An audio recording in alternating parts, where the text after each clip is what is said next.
দেখুন গাইস, আদনান বাবু এই তীব্র রোদের মধ্যে বসে আছে। ও নাকি দেখেছে যে ছাদের মধ্যে এরকম ডিম ভাজা যায়। তো আমাকে টেনে হেঁচড়ে নিয়ে গেল, আম্মু আম্মু চলো চলো ছাদে যাব ডিম ভাজি করতে রোদের তাপে।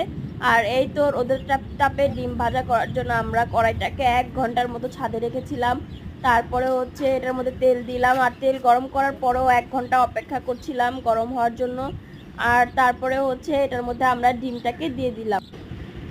আর ডিমটা দেওয়ার পরে আমরা অনেকক্ষণ পর্যন্ত বসে আছিলাম, অপেক্ষা করছিলাম।